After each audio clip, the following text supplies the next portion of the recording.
Halo Sobat Lupro, seperti yang sudah pernah dibahas sebelumnya, hacker merupakan seorang ahli komputer yang menemukan dan memanfaatkan kelemahan dari suatu sistem komputer atau jaringan untuk mendapatkan akses ke data pribadi ataupun bisnis.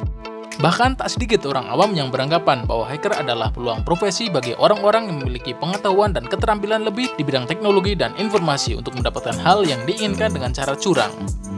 Meskipun banyak orang mendengar kata hacker sebagai cyberkriminal, hacker merupakan orang cerdas yang tidak selalu jahat. Mari kita lihat jenis-jenis hacker yang pernah ada di sekitar kita. Yang pertama, white hat hacker. White hat hacker adalah salah satu dari jenis-jenis hacker profesional dengan keahlian di bidang keamanan cyber. Biasanya mereka bersertifikat resmi dan berwenang untuk meretas sistem. White hat hacker ini bekerja untuk pemerintah atau organisasi sehingga dapat masuk ke sistem dengan legal dan meretas sistem dari celah keamanan cyber milik organisasi. Tugas dari white hat hacker adalah menguji tingkat keamanan cyber di organisasi mereka sehingga dapat mengidentifikasi titik lemah dan memperbaikinya untuk menghindari serangan dari sumber eksternal. Berikutnya ada black hat hacker. Black hat hacker juga merupakan seorang ahli komputer yang berpengetahuan luas tetapi memiliki niat yang salah. Mereka menyerang sistem lain untuk mendapatkan akses ke sistem tersebut tanpa izin resmi. Saat sudah berhasil masuk ke suatu sistem, mereka mungkin mencuri data atau bahkan menghancurkan sistem. Lalu mereka menjual data dan resource yang ia curi ke black market atau pemeras perusahaan atau instansi targetnya. Praktik hacking yang digunakan oleh jenis hacker ini tergantung pada kapasitas dan pengetahuan hacking per individu. Biasanya black hat hacker juga dikenal sebagai cracker.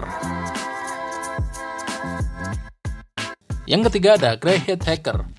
Para ilmuwan mengkategorikan jenis-jenis hacker berdasarkan niat dan tujuan mengapa mereka melakukan hal tersebut.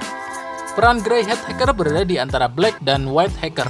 Ia melakukan hacking dengan tujuan dan niat yang baik dan sekaligus buruk. Tapi umumnya tujuan dari grey hat hacker adalah untuk mendapatkan keuntungan pribadi.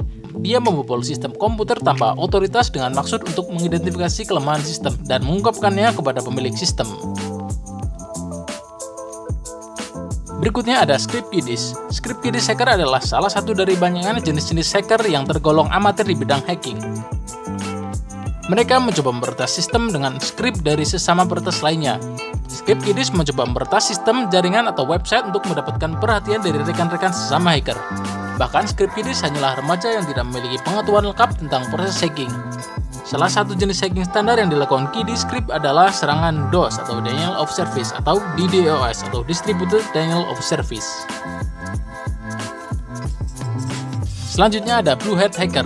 Hampir sama seperti script kiddies, blue hat hacker tidak berniat belajar dengan benar sejak awal. Mereka menggunakan aktivitas hacking sebagai senjata untuk mendapatkan popularitas di antara sesama hacker. Mereka melakukan hacking untuk berlomba-lomba mengungguli musuh mereka. Blue hat hacker terbilang cukup berbahaya karena niat di balik aktivitasnya tanpa punya cukup pengetahuan. Dan yang terakhir adalah green hat hacker. Green hat hacker adalah salah satu dari jenis-jenis hacker yang mempelajari panduan melalui hacking. Mereka sedikit berbeda dari script kiddies karena niat dan tujuan mereka yang berusaha dan belajar menjadi full-fledged hacker. Green hat hacker mencari peluang untuk belajar dari hacker berpengalaman agar bisa ikut melakukan hacking dengan profesional. Dan itulah beberapa jenis hacker yang dapat kami jelaskan. Masih ada jenis-jenis hacker yang ada di dunia ini, mengingat teknologi yang terus berkembang. Semoga pengetahuan akan hacker ini bermanfaat dan sampai jumpa di konten berikutnya.